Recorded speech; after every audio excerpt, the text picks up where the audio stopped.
Olá para você, telespectador, telespectador internauta, seja bem-vindo a mais uma edição do Ponto de Vista. E o programa de hoje vai ser uma palhaçada, sabe por quê? A gente vai conhecer a história do Arnaldo Barbosa, ele que é mais conhecido como Dr. Nanau e anima o Hospital Municipal Pimentas Bom Sucesso há 10 anos. Além de ser palhaço hospitalar, ele é pedagogo, palestrante e escritor. E também fundou a Sorridorfina, que a gente vai saber o que é daqui a pouquinho. Seja muito bem-vindo, Nanau. Olá, Eli, agradeço a oportunidade de estar aqui, agradeço o convite. É de fato uma satisfação poder fazer parte do seu trabalho hoje. Vocês perceberam que eu chamei ele direto de Nanau, que é muito mais fácil, né, Arnaldo? Sim, o Nanau ele tem um contexto interessante porque é um apelido de infância, né?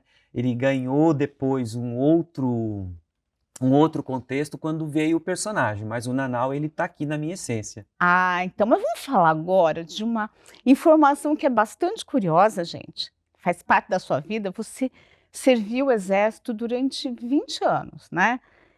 E acabou se tornando, né, se aposentou e acabou se tornando um palhaço hospitalar. Agora me conta um pouco dessa trajetória, né? Primeira coisa, o que te levou para o exército, até para a gente conhecer um pouquinho desse começo de história na sua vida. Eu sou nascido em Guaratinguetá, né, interior de São Paulo, a cidade que é berço da Escola Especialista de Aeronáutica. Mas eu nunca me identifiquei com a aeronáutica. E aí depois eu me mudei, ainda na infância, para Caçapava, a cidade onde eu moro hoje. E lá em Caçapava tem um quartel histórico do Exército, um regimento que esteve na guerra. E aquilo, aquele movimento e paradas e desfiles cívicos, eu acabei me tornando um admirador. E decidi que seria militar e escolhi o exército. Então entrei para ser soldado, depois eu acabei então prestando concurso e no ano de 1990 eu me formei sargento de engenharia do exército.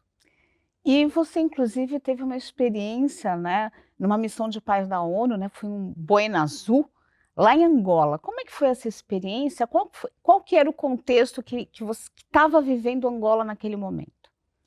A Angola vivia uma fase, mais uma fase, né? Um período em que estava há 60 anos em guerra civil e houve então uma intervenção da ONU através de uma missão de verificação.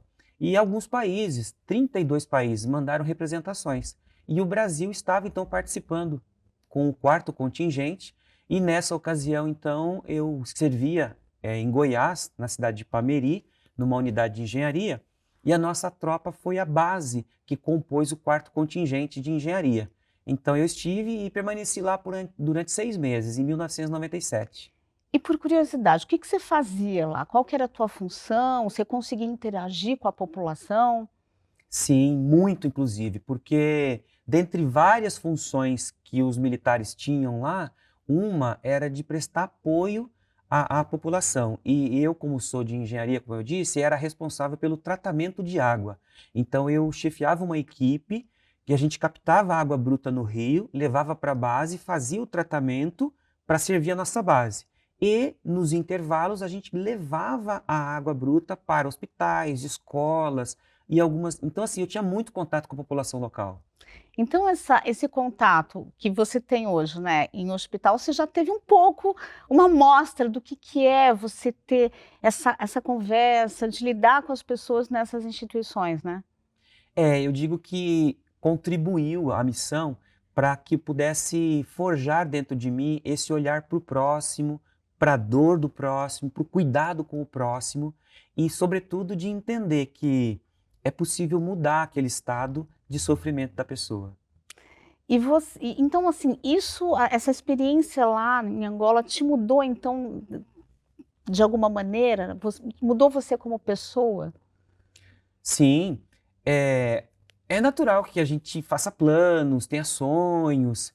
E quando você vai para um ambiente como aquele, onde as pessoas tinham zero plano, zero expectativa, você passa a ter um olhar mais para o hoje, que não por acaso é presente. Porque, assim, eu sei que o que passou eu não consigo alterar. E o que vai vir vai depender do que eu fizer hoje. Então, eu passei nessa fase, a ter um olhar muito para o agora e não deixando de pensar no futuro, mas valorizando o meu presente. Agora me conta uma coisa, né, você teve uma aposentadoria precoce. O que que levou você, né, a parar, enfim, a ter que se afastar do exército?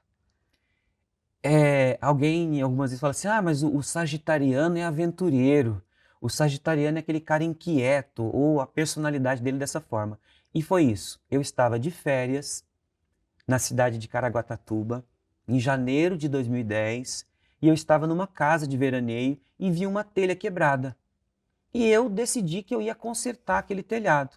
Ah, sargento, perito explosivo, mergulhador autônomo, perito em segurança, isso aí vou subir o quê? Em 3 metros? Fichinha. Fichinha. Só que o telhado não concordou com isso. Quando eu estava lá em cima, o telhado despencou e eu, na queda, sofri fratura de coluna. Entrei então num processo de tratamento, foram 5 anos de tratamento, onde eu fui submetido a 3 cirurgias com a instalação de parafusos dinâmicos de titânio. E isso acabou me incapacitando para o serviço ativo do Exército. Mas então você acabou ficando muito tempo no hospital entre essas indas e vindas e cirurgias. Você vivenciou a rotina de hospital nesse período? Exatamente. Foi aí, de novo, uma outra escola no processo de dor. Dor que eu estava acostumado a ver no outro, eu passei a sentir, né? Então eu mudei de posição e comecei a amargar noites, dias longe da família, porque eu morava em Goiás e a minha cirurgia se deu em São Paulo.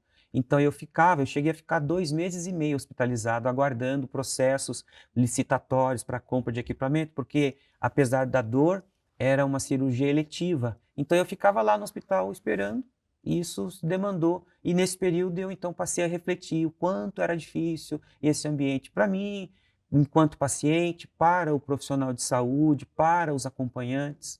E você foi buscar também uma formação em pedagogia, né, isso logo depois da aposentadoria?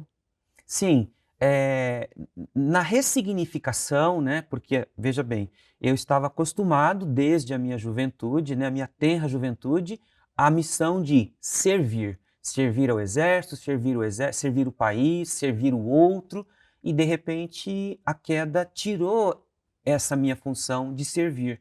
Então eu precisava encontrar uma outra razão. Então comecei com a educação, que eu acredito ser transformadora, optando então por fazer uma graduação em pedagogia e uma pós em psicopedagogia. E agora você está estudando psicologia, né? Sim, continua, né? Porque a gente sabe que o sofrimento tem aumentado, a saúde mental é algo extremamente importante, e quanto mais você se aproxima do ser humano no seu processo de dor, a gente percebe que é possível ajudar, mas eu preciso ter as ferramentas corretas. Então eu decidi que era hora de continuar estudando e por isso optei, né? Hoje eu curso o 4º semestre de psicologia. E você também ministra palestras, né, sobre quais temas? A, a palestra ela vem quase que também na esteira da formação militar, porque na condição de instrutor de tropa, você acaba se dirigindo ao outro com a ideia de instruir, de orientar. Então, com a vivência de hospital, vivência de segurança, vivência de relações e conexões humanas, começaram a surgir essas demandas. Ah, você pode falar de saúde? Então, hoje eu realizo palestras dentro de ambientes corporativos, ambientes religiosos, educacionais, abordando temas voltados para a saúde mental, inteligência emocional. É assim, algo dentro de uma consultoria de comportamento humano. Agora fala uma coisa, você falou assim que você nasceu em Guaratinguetá, hoje mora em Caçapava, mas você criou uma conexão com Guarulhos, né, começou a trabalhar, né, animando, fazendo estripulias no Hospital Municipal Pimentas de Bom Sucesso. Como começou essa conexão com Guarulhos? Foi assim, de uma forma muito interessante e despretensiosa. Em 2014, eu passei a morar em São Paulo, no Parque do Carmo. E tenho amigos aqui em Guarulhos. E nessa ocasião, uma colega que então era enfermeira supervisora no Hospital Pimentas me convidou para fazer uma palestra dentro da Semana da Enfermagem. E eu não estava disponível, não tinha agenda naquela época, porém nessa conversa eu perguntei: "E aí, vocês têm palhaços hospitalares?" Por quê? Porque o projeto nasceu em Santa Catarina em 2013, mas eu me mudei para São Paulo em 2014 e eu estava ocioso. Então, quando eu perguntei, ela disse: olha, a gente não tem ninguém aqui. Eu falei: eu estou disponível. E ela falou: então venha. E foi aí que, em agosto de 2015, eu procurei o hospital e, através de contato com o serviço social, eu dei início, então, às minhas ações dentro do Hospital Pimentas.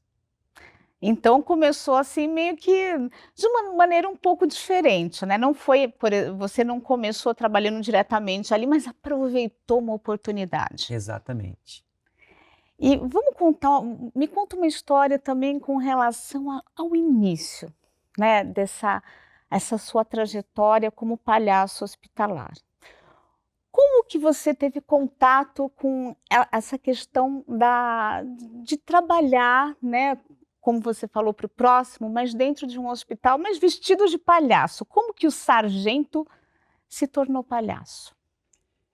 Eu precisava de um uniforme. O verde, o camuflado, não me cabia mais. E nesse processo, então, como eu já disse, de dor, de ressignificação de dor, eu resolvi me curar. Então, em 2010, eu fui para João Pessoa.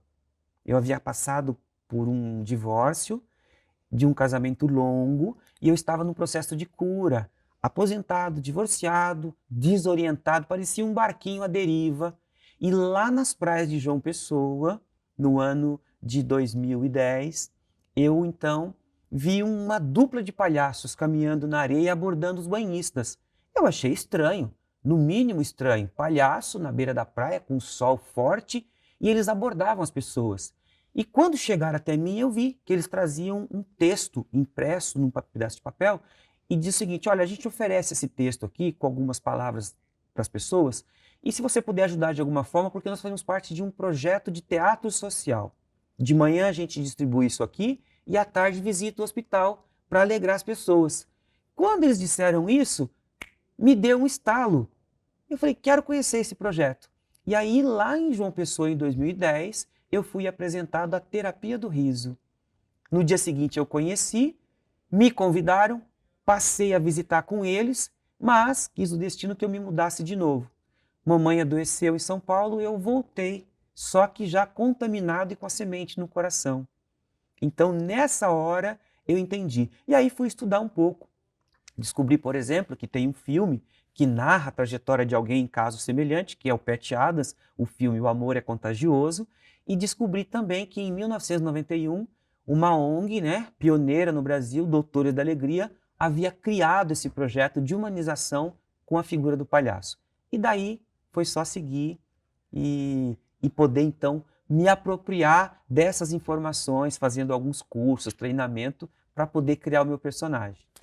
Então você fez cursos aí, você foi primeiro se capacitar para depois ter essa experiência dentro do hospital. Com certeza, porque a palhaçaria, ela tem uma linguagem, o palhaço tem uma linguagem. E diferente do palhaço de teatro, do palhaço de rua, do palhaço de palco, que as pessoas vão até ele e entende-se que, teoricamente, as pessoas que para lá vão, elas estão bem de saúde, vão em busca de diversão. Quando você vai para o hospital, um lugar em que as pessoas não estão bem, em que as pessoas estão em sofrimento, você tem que entender que, teoricamente, você não foi chamado para aquele lugar.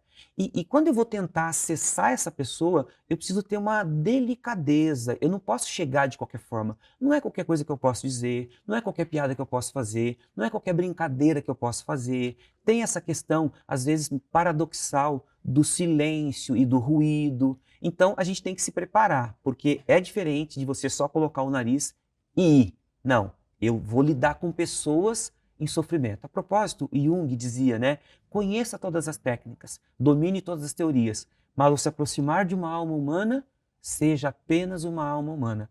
E é essa a nossa essência do trabalho. Se dirigir ao outro com esse cuidado, acessar a pessoa no momento de dor, mas com delicadeza. Gente, que legal. Mas no próximo bloco, porque a gente falou assim que o programa ia ser uma palhaçada, até aqui a gente ficou falando sério, trazendo esse histórico, né, do nosso entrevistado de hoje, que vai mudar um pouquinho para o próximo bloco. Você que está acompanhando a gente, não saia daí, porque a gente volta já já.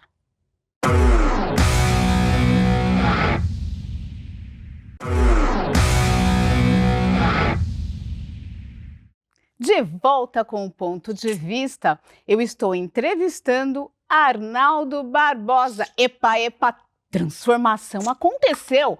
Nesse bloco eu vou entrevistar o Dr. Naná, o palhaço hospitalar que anima o Hospital Pimentas Bom Sucesso. Olá, Nanau. Olá, Eli! Conta pra mim, como que você nasceu?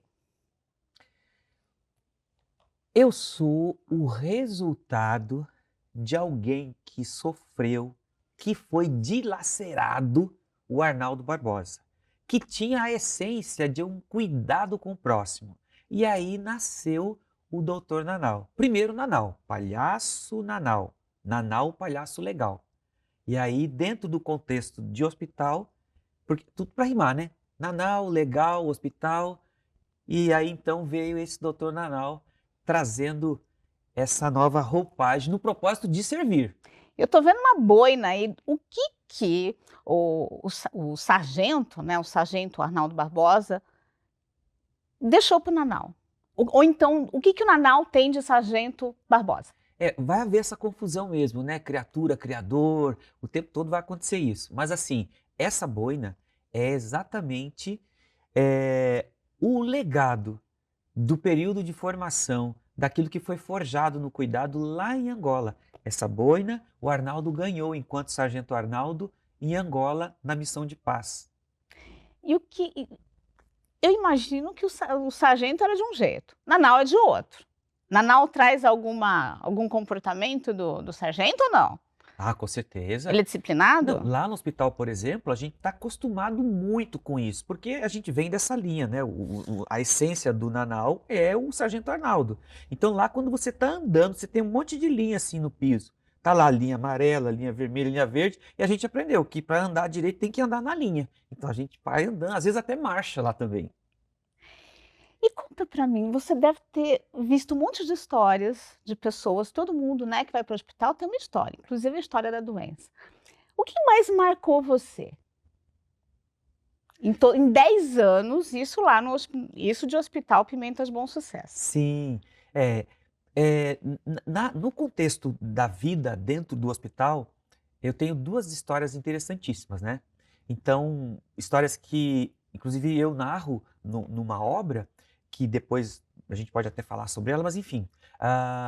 Uma grande história que eu vivenciei foi dentro daquilo que a gente fala das pessoas entenderem como é que é o ambiente, como é que a gente pode fazer um ambiente um pouco mais agradável. Eu conheci uma criança, uma menina, uma jovem adolescente, que na época tinha 12 anos. E ela nasceu com paralisia infantil e com uma série de outras comorbidades. E ela revezava a vida dentro do hospital entre a pediatria e a clínica de tratamento de diálise, porque ela tinha problema renal. Então, como o Nanau visitava os dois lugares, eu estava nos dois lugares, eu encontrava com ela o tempo todo. E qual não foi a minha surpresa depois de um certo tempo em perceber que nas minhas visitas, que eram regulares, segunda, quarta e sexta nos dois lugares, essa menina estava maquiada toda vez que eu chegava para a visita. Até que um dia eu fui chamado pela diretoria da clínica de diálise e disseram para mim o seguinte: Nanau, precisamos conversar com você um assunto sério. Eu falei: como sério? É porque aqui a gente está acostumado a tratar dos nossos pacientes do ponto de vista renal. A gente só trata de rins. Agora, quando é coisa do coração, a gente não pode tratar. E eu não entendi. Mas como assim? Ele falou: não, é sério. Aí naquela hora eu baixei o nariz, voltei a ser o Arnaldo e eles me explicaram: você está sabendo que, vou usar aqui um nome figurado, que a fulana, que a Roberta está apaixonada pelo Dr. Nanau? Eu disse: não. Pois é, uma menina de 12 anos apaixonada pelo Dr. Nanau. Eu disse: mas eu não tenho tratamento diferenciado com ela, não sei o que está acontecendo. Eu falei: então, preste atenção, fique mais atento daqui para frente. E eu saí naquele dia entristecido com aquela chamada de atenção da diretoria, mas sem entender o que estava acontecendo. Aquela menina teve um agravo na saúde, foi para a UTI, e eu fui convocado para visitá-la na UTI. Obviamente, na UTI ela não estava maquiada. Entrei paramentado, segurei na sua mãozinha e ali então eu pude sentir um pouco daquela dor. Fui embora. Passado 2 dias, infelizmente, essa menina partiu. E aí o Arnaldo compareceu ao velório. E lá no velório, recebido pelas pessoas, pela mãe dessa criança, ela abraçou o Arnaldo e disse o seguinte: muito obrigado. A minha filha desde o nascimento sempre sofreu, mas no dia em que ela te conheceu, que conheceu o Dr. Nanau, ela se apaixonou de verdade. E ela viveu nesses últimos meses, com as suas visitas no hospital, as melhores fases da vida dela.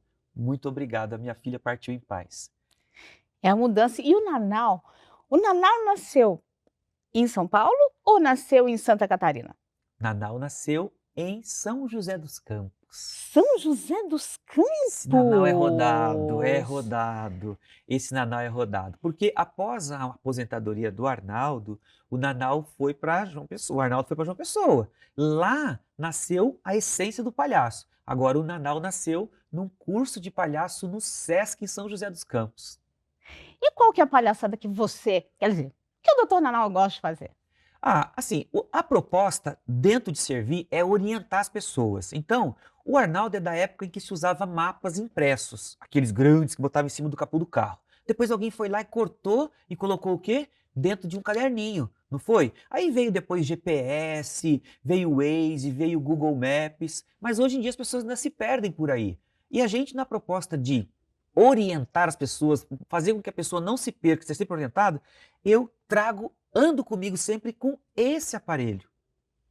O que ele faz? Bom, o que que é isso aqui para você? Eu estou olhando para um pinhão, o fruto do pinheiro. Isso.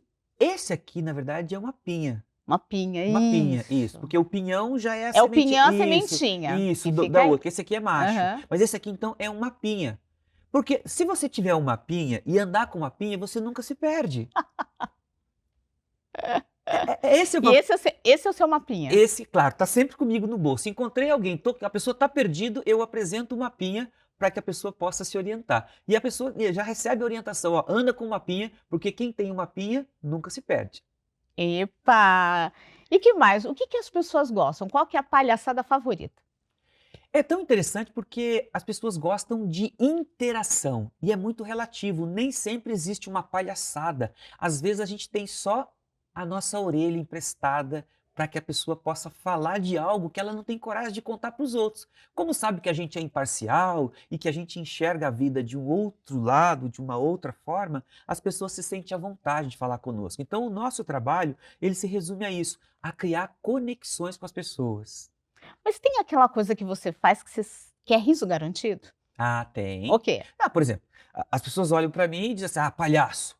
Eu digo: "Não, eu tenho um aparelho que mostra o palhaço".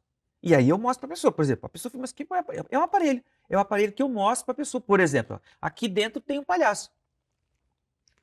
Tem mesmo, gente. Então, porque assim, tem Sou eu! tem gente que se nega, mas quando eu falo para a pessoa: "Espera aí, mas toda vez que eu olho, eu vejo um palhaço lá dentro". Então, essas são situações que a gente acaba criando no dia a dia, né, dizendo para as pessoas sobre essas coisas. Bom, você no começo trabalhou sozinho, né? Sim. Palhaço Nanau. Mas agora você tem amigos, outros palhaços. Você fundou a Sorridorfina e eu quero saber como é que foi esse processo, né, de trazer outros palhaços para a Sorridorfina. Conta para mim como foi esse processo de fundação da Sorridorfina. Foi um processo muito feliz, porque eu encontrei pessoas dispostas a sonhar aquele momento de fazer o bem ao próximo. Então, são pessoas que, como o Arnaldo, haviam passado por transformações, por processos de dor e que enxergavam a possibilidade de continuar servindo. Então, começamos fazendo uma capacitação no ano de 2016 e em 2017 surgiu a dupla, Nanau e Paçoca. Começamos a trabalhar juntos. Depois veio a Flores Bela. Apareceu depois a Sininho. E aí a Sininho, então, começou a fazer barulho, porque sino faz barulho, né? Começou a fazer barulho e aí começou a chamar um monte de gente. Depois surgiu um colega que era um fazedor de palhaço. O cara montou núcleos de formação de palhaços na cidade de São José dos Campos, de Arujá, de Mogi, em Guarulhos. E a gente foi para um encontro de palhaços que atuam em hospitais. E ele me chamou assim e falou: Nanau, eu estou formando palhaço e não tenho onde colocar. Eu falei: manda para mim os melhores. Aí o meu grupo deu um salto. De 4 nós passamos para 10, de 10 virou 20 e de lá para cá, nesses 10 anos, nós já somos quase 50 voluntários. 50 voluntários. Hoje em dia, né, você acha que já faz parte da cultura das pessoas ser voluntário ou não? Ainda precisa de um estímulo? Ah, com certeza precisa de um estímulo, mas já tem muita gente. A questão é a gente se surpreender. Inclusive, estar aqui hoje é motivo de gratidão em poder se dirigir a você que está aí. E entender que existem pessoas preocupadas. Enquanto uns escolhem reclamar, a gente escolhe fazer e mudar, porque a mudança que eu quero no mundo começa comigo. E o que precisa fazer para integrar a Sorridorfina? Bom, a nossa rede é o nosso canal de contato, @sorrindorfina. Mas que nome diferente, por que sorrindorfina? Porque sorrindo libera endorfina. Então, juntando as duas palavras, sorrindorfina. Então, @sorrindorfina vai poder falar conosco. Nós realizamos algumas capacitações esporádicas. Então, quando existe uma demanda de pessoas interessadas em fazer parte, nós fazemos uma formação. No momento não tem nada assim previsto, mas é só nos seguir que vai receber essa orientação. Agora, o Arnaldo e você também se tornaram escritores, né? Tem muita coisa da vida do Nanau que está aqui. Esse livro aqui, Falando Sério, Memórias de um Palhaço Hospitalar Besteirologista. Nanau, você me falou do mapinha, né? Sim. Esse aqui é também um mapinha para o palhaço, é como se fosse um manual de palhaço, que você fala, além das memórias, claro, tem causo, tem algumas técnicas de palhaçaria. É o manual do Nanau? Podemos dizer que sim. Ele é, na verdade, o meu magrinho favorito. É, o magrinho favorito porque ele é bem resumido, né? Uma primeira obra que foi monitorada. E assim, na verdade, nessa obra é contado o processo de transição, o encerramento da vida militar e o processo de continuar servindo agora como palhaço hospitalar. Porém, sim, existem mais de 40 histórias reais e divertidas vivenciadas dentro de hospitais, tanto de Santa Catarina, onde começou, como dentro do Hospital Pimentas. E aí sim, algumas coisas aí servem de orientação para aquelas pessoas que querem entender como é o nosso trabalho. Na verdade, é um olhar de dentro sob o foco do palhaço. Tem até uma história de você conseguiu enganar a dor de um menino que tinha que acabado de cortar o dedo, mas cortar o dedo feio, gente. Como é que foi isso? O, Conta pra o gente. dedo sangrento lá em Santa Catarina. Pensa, eu estava encerrando o meu plantão e eu geralmente não visito o PS no começo, porque a gente parte da premissa de que quem chega no pronto-socorro não foi triado e a gente não sabe, às vezes, qual moléstia ou alguma coisa que a pessoa traz. Então a gente visita primeiro as alas lá dentro, as enfermarias, e depois vem no final. Então eu já estava acabando o plantão e alguém me avisou: doutor Nanau, corre no PS que você precisa conhecer uma pessoa. E eu cheguei lá. Olhei sobre a maca um menino de mais ou menos uns 7, 8 anos, o chão já com sangue, a mão segura assim e o negócio pendurado. Era um pedaço da ponta do dedo dele. E ele estava bem tranquilo. Cheguei numa abordagem bem descontraída, dando boa noite, perguntei o nome, ele me disse, e ele falou assim: tá vendo meu dedo? Ó, cortei. Eu falei: rapaz, tanta coisa boa para fazer com o dedo e você me resolve cortar? O que aconteceu? Ah, eu estava ajudando meu pai a cortar abóbora para tratar dos porcos, e aí eu me distraí, e aí desci o facão e acabei cortando a ponta do dedo. Eu falei: mas e agora? Ele falou: não, mas eu estou tranquilo porque já chamaram o médico que vai fazer a cirurgia e vai devolver o meu dedo no lugar. Eu falei: que maravilha! E é bom que agora, com o dedo no lugar, você vai poder dar outra definição, vai dar outro serviço para esse dedo que não é cortar com facão. E aí ele ficou todo feliz, ainda brincamos, fizemos uma dancinha e foi encerrado naquele dia. Mas foi isso, tiramos um pouco daquela tensão, mas ele já estava bem tranquilo naquela hora. E o que você pode dizer desses 10 anos de experiência aqui no Hospital Municipal Pimenta de Bom Sucesso aqui em Guarulhos. Como que você resume esses 10 anos de experiência? Pimenta todo mundo sabe que arde.